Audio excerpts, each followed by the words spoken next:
Hello, I'm Renee Baribeau, and welcome to the Practical Shaman podcast. And today I have with me a very interesting man. His name is Kevin Krenitsky, right? I said that? Yeah. And he has been at times a professional rock musician, medical doctor, and business executive. Despite leading a life deemed outwardly successful, he lived with deep background of anxiety, fear, and stress that waxed and waned since early childhood. At the age of 40, in the midst of decades of suppressing tremendous inner and outer conflict, he reasoned that there must be another way. This willingness led to a decade of studying non duality by the way of A Course in Miracles. Later, at the height of successful business career, he turned away into relative isolation and soon found the direct path to the recognition of our true nature. One day in meditation, a thought came that a book called The Stillpoint would be written, and here we have it.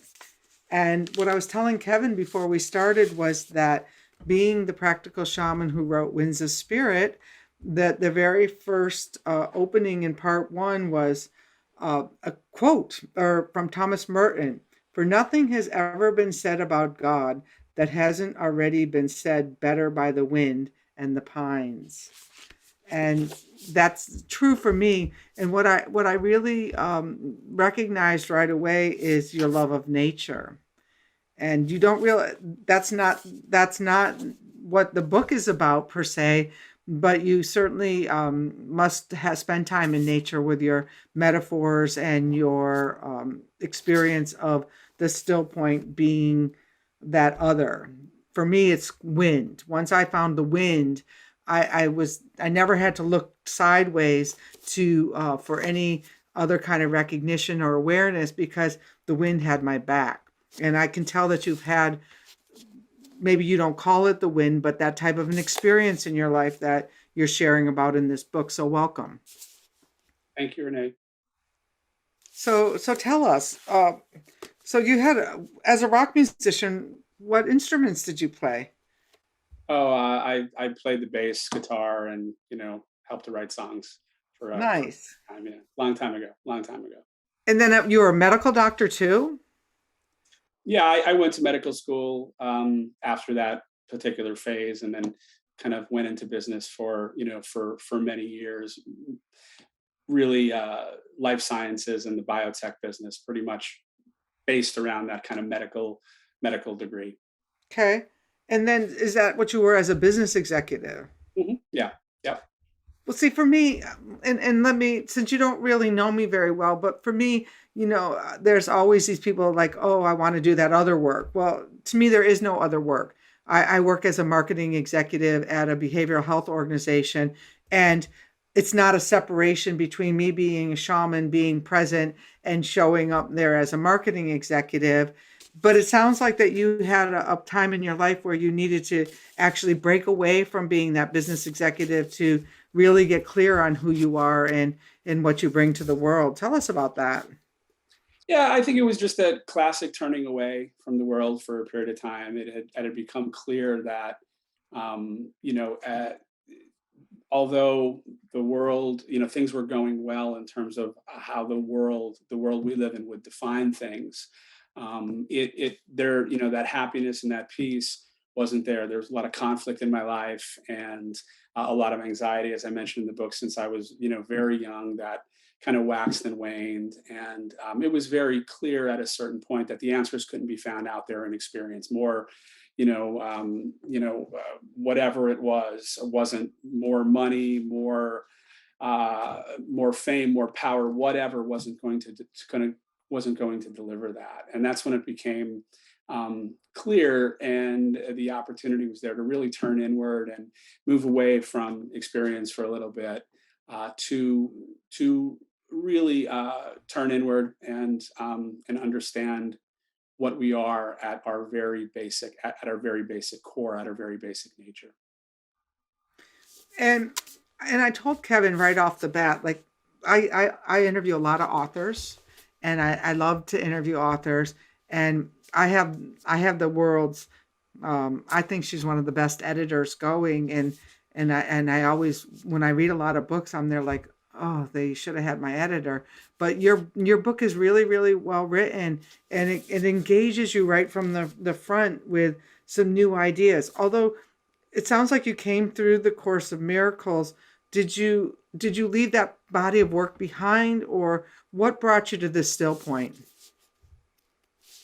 Yeah, well, you know, A Course in Miracles was really the first thing that appeared maybe 15, 16 years ago or so, whatever it is now, as an answer to this little willingness or this openness to really question all of my beliefs, to question life, to say, hey, why, if life is being lived in a way that everybody in the world is saying, no, you're doing well, everything's going well for you. Well, why do I still have so much fear and so much anxiety, and why is there so much conflict? So, when this little willingness came, A Course in Miracles came, and my wife and I basically did A Course in Miracles for about 10 years together. At the end of that period, strides had been made in a sense, and there was a there were not, it wasn't only an intellectual understanding. There were actual strides in our relationship and the way that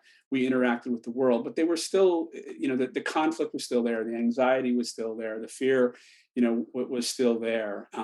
At that point, this is that point of kind of turning away from the world for a bit, leaving, working full time at that point, moving into more of a state of contemplation, physically moving, and then going into more of a state of contemplation. It was initially with the idea that A Course in Miracles and those deeper principles of A Course in Miracles, living A Course in Miracles, would be explored. But at some point, there was kind of a roadblock early on after moving, and for whatever reason, this direct path, it came, just like A Course in Miracles came. When that openness is there, it came. And it was relatively quickly after that, what was very intellectual, and what was something that the mind was attempting to kind of understand and kind of put together, when that recognition came and kind of pulled everything together into an actual felt recognition of our true nature, which happened to be called the still point. In this book, it's been called many things, and the still point is synonymous with consciousness, or with awareness, or with Holy Spirit, the face of God, Tao, presence, the now. You can go on and on. So it's really just another word that points to the ineffable, unspeakable silence of our true nature. I just would like to share here, and you probably know, but Holy Spirit is a wind, Ruach is a wind, uh, Om is a wind, Nirvana is a wind. They all come from wind, and that is nature. And you even use waxing and waning, and so I'm not sure of your real connection with nature, but it sounds to me like you tapped beyond the rhetoric. Because I, I see a lot of people who use like the Course of Miracles as words, but again, how do you get behind the pain, beyond the pain, beyond the suffering? How do you really become present? And I call it in my work a spin axis. Being really aligned to that axis of your own spirit in order to be able to move with, in my work, the wind. But you brought up a couple of interesting points in your book about the dynamic life events versus static life events. And I wanted to hear a little bit more about that, because that was something new for me. I had never heard it put that way. And I'm not sure I totally agree with you, but I want to hear the logic and what brought you to that. Yeah, I will say, with regards to the wind, the Thomas Merton quote in the beginning of the book, I thought it was beautiful. When I read it, I was starting perhaps to write the book, and it's kind of the ultimate disclaimer. The quote is a disclaimer, because in this case, what Merton is saying is that, speaking of God, or speaking about pure consciousness, is impossible. No words apply. And when he refers to the wind moving through the cedars and the pines, this is silence. And he's simply saying that if we're going to speak about God, if you will, or our true nature as consciousness, words are already in duality. Words are already distortions of that truth. So that's kind of a disclaimer in a sense, and that's why that's why I started the book with that. It leaves me off the hook a little bit in terms of trying to talk about that, which is ultimately one can't really speak about. In terms of the dynamic and the static aspects of our experience, there's all of what we call experience. We think, we perceive, we perceive the world. We have visual perceptions, auditory perceptions, we hear, we taste, we smell, we touch. These are all experiences. This is experiential. These are always changing. They come and they go. Then there's that which is prior to that which knows it. That's our awareness. That's our aware being. It's static. Doesn't move, it doesn't change. It's whole, it's complete. It's the knowing aspect without which any experience couldn't be had. So you have the dynamic in terms of experience, then you have the static in terms of your awareness, which knows that. And we in this world, for the most part, and most people have given all of their attention exclusively to the dynamic, exclusively to their thoughts and to their feelings. And what happens with that is that our identification as who we are, for the most part, is locked into the belief that we are the body and we are the mind. We are the thoughts and feelings as well as the body. And that creates this sense of duality and this sense of separation. We don't recognize that we are that whole, complete, silent awareness that's prior to all experience. That's interesting. And so if we understood that, all right, I know you talked about COVID in your book, and that's something that we're now, in my worldview, that was a threshold we crossed. The shamans talked about that. A virus would come on the winds, and so it's a threshold we crossed about how we are now at society. So, in your worldview of this, how would we hold COVID, or how would we hold the war, or how would we hold these current events that are going on when we are living from a still point? Yeah, yeah. So it's a great question, and the answer ultimately is that the world and the screen of the world is a continually changing teaching tool. It's almost impossible from the point of separation to see that. But the reality is that all the events that happen, all the catalyst that happens in the world is there because the minds of the people on this planet are needing that to turn inward and to recognize the still point, to recognize what they truly are. And that's why, in a sense, we don't judge. You don't judge catalysts. You don't judge what occurs out on the screen of the world. The only control you have is how you interpret that and how you deal with that. That can only be handled inside. Like in a sense of the old analogy of the movie projector and the screen. If you don't like what's on the screen, you don't go up to the screen and try to bang on the screen and change the screen. You got to go back to the projector room and change what is being projected. And the only way that you can do that is to go in and recognize what you are, what your true nature is. And so, if that's the truth, and I want to be okay with the war, because I want to have some semblance of, no other thoughts and no other things about it. What kind of a practice have you found that's helpful to go back and work with that projector? Well, you in the book, probably the one thing that's mentioned over and over and over again is this direct path of simply recognizing our own aware being. The question is asked, I don't know how many times in the book, where we simply say, are we aware? And when we do that, we pause for a moment and then we say, yes, we recognize our awareness. We recognize that we are aware. That is the aware being that's prior to experience. It's that which is prior to thought and in between thought, as well as, when thought is happening. The problem is that we can recognize that very quickly, but the mind immediately goes on. The mind immediately jumps in and says, "Yeah, well, that's great, but what can I get from the outside? What I need to know more about this. I need to, I need to understand this more. I need to." So it's this becomes this practice of recognition of self, and then going back and abiding as that over and over and over again. And we do this in the midst of all experience. We do this when we sit in what we call meditation, and eventually that being, that aware being, that consciousness, it begins to move to the forefront. It's not buried under this thick cloud of thoughts and perceptions and memories and beliefs that we have and that we've built up. It becomes more and more apparent. And as this practice increases and that becomes more and more apparent, we have this separation between what we essentially are and all of our experience. And with that, peace comes, and then eventually happiness comes, because that is our true nature. So that's essentially that's the practice of it. It's a practice, self-inquiry.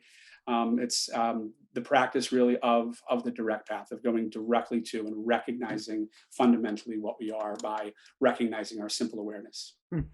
See, you're a shaman, you just didn't even know it yet. That's maybe your next calling, because one of the things that in my tenets of my work is that about 15,000 years ago, we moved from the outside in. And when we moved in, all of a sudden we had a wind eye to look out from, and we needed other intermediaries to tell us what was true. How am I going to respond to this? So it sounds to me like, there's many paths up the mountain. The view is pretty much really glorious from the top if you're working to get there.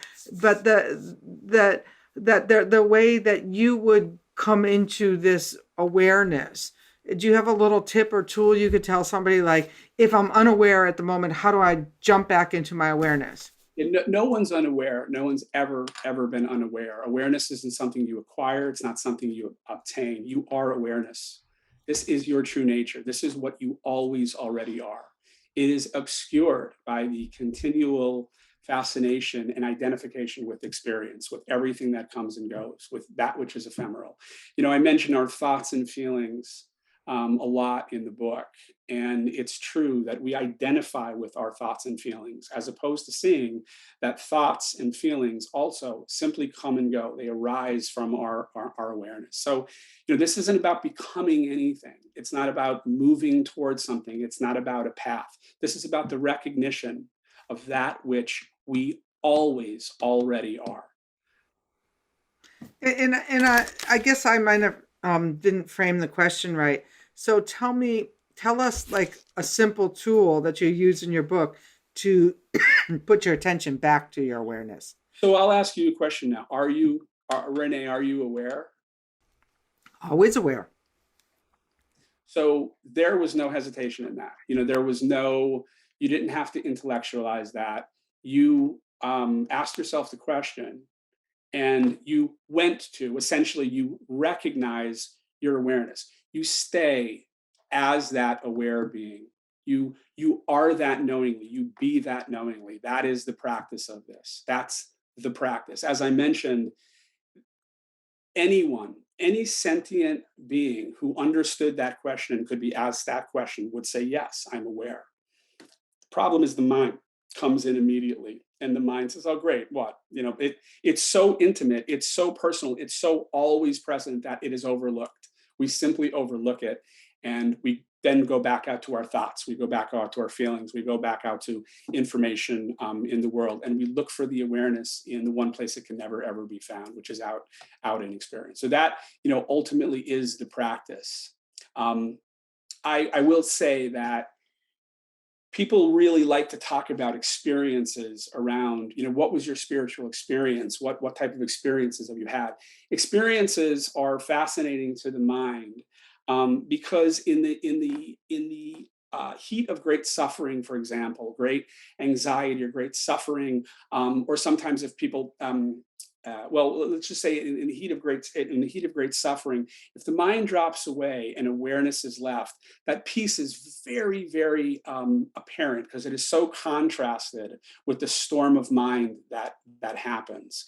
But ultimately, it's the exact same. It's the awareness is exactly the same as if you simply ask your question. You're sitting around calmly in your room. Am I aware?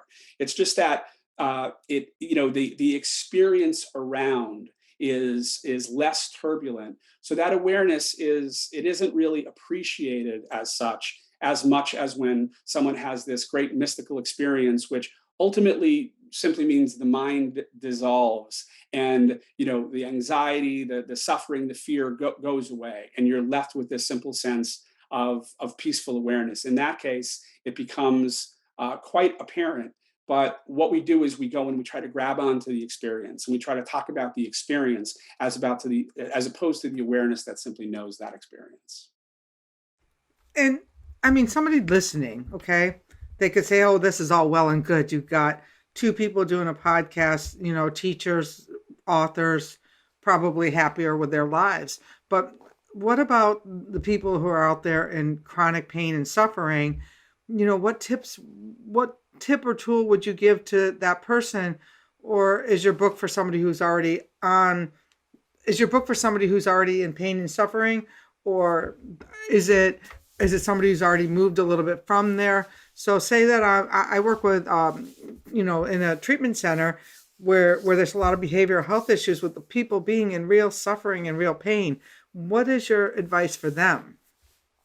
The advice is the same, and the book is for anyone who has an interest and is pulled, to these matters, to recognize themselves. And typically speaking, the suffering that we experience is a catalyst. It's very powerful in driving us to question and to turn around and to look for another way. The practice of self inquiry is the same. Again, it's the same whether you're in great anxiety and great resistance to the world, to what is, or whether you're sitting calmly contemplating the nature of experience. It's to recognize our aware being and to abide as that, and begin to be that knowingly, and then observe the mechanisms of experience, observe thoughts as they arise and fall without latching onto them, to look at our somatic experience when we have great fear or anxiety, to go into the sensations of the body and sit with them without attaching thought to them, without labeling them. And sit with those and contemplate those, and not only bring those close, but be those, so that they can reveal what is underlying, what is that underlies all experience, which is the self-aware stillpoint itself. I love that. I think that's a great place for us to give us in a minute a closing thought on that. But actually, that you can be in pain and you can be in suffering, you can be really angry, and just turn your self back to that awareness of that's just is. And I want to make sure that I get this right, that just is a self-study at the moment, for a lack or a way to contemplate on yourself that, yeah, I'm really angry right now. And that's enough. Yeah, there's anger. What you are, the awareness that knows that anger isn't angry. It isn't angry. It isn't sad. It gives you that opportunity to see that sometimes there's anger, sometimes there's depression, sometimes there's fear, sometimes there's anxiety. But what knows that it does not share in any of those qualities. And again, that is your true nature. It's the true nature of all. It's shared. Being is shared. It's not my being, my awareness, your awareness. It's completely shared. There's one consciousness. There's one being, and that is the being of all 8 billion people on the planet. I love that. So, Kevin Kratinski's new book is called The Still Point. And is this your first book? It is, yeah. And so I love how it's written because there's questions throughout. And I think we've come to a time where our awareness, maybe not our awareness, but our dynamic is a very short attention span. So I like that you could just pick it up, open it up, and like get the question, what about the cathartic nature of viewing art, such as paintings or other works? And then he talks about that's with great art, you go walk through it as if it was your first time. So that first time awareness, that we don't have to label the paintings and we don't have to label our vision of it. We just have to be with them. And being with ourselves and with each other is just such a more compassionate way to be on this earth at this moment than trying to think that I have a solution or you have a solution. And I would totally recommend picking up this book. I'm going to spend some more time looking at the questions in there and revisiting it. And because even as I'm trying to engage you into telling me a system or your process for it, you keep going back to this is the awareness of it, and that's got me intrigued. Yeah, I mean, there's no system to, so to speak, to get to where you already always are. Hmm. Recognition, and there are some seeming tools that can be used. The direct path simply points you to that directly, and yeah, it's certainly not it's a pathless path. You're already sitting there. You're already that. We just have to clear away the blocks that prevent us from seeing that, and more importantly, from feeling that and being that clearly. Hmm. Well, it's really a pleasure, and I told him, I said, I get a lot of books, but this is the first one that's intrigued me in a long time. So I'm really looking forward to really, keeping it and really actually opening it for like a little bite of awareness, because I think that that's a really valuable book in this time. It's like in Winds of Spirit, you can open to the back and get some wind guidance. I think that's what people need is like, they need a life map right now to just point them back to that they have all of the tools and everything that they need already. So, Kevin, is there one last thing you'd like to leave our readers with, like how they could find you, or where the books for sale, or where are you doing your non-practices? It's at a certain point, it's just what we are is recognized, and it's a never-ending realignment of how we live in accordance with that recognition, how we relate and interact, and that goes on, I think, forever. Hopefully forever. It's great. The book is available, I think, on most online outlets. Amazon. There's a website, author kevinkrenitsky.com, but you can find it on Amazon, Barnes and Noble, all of the places online for the most part, that you would buy books. And also look below here in the description, and we'll have a link to Kevin's website. And again, I do recommend this book, The Stillpoint. And I am Renee. I'm the Practical Shaman, and it's really a pleasure to meet you and to challenge my own thinking around some of this stuff. Thank you, Renee. It was great.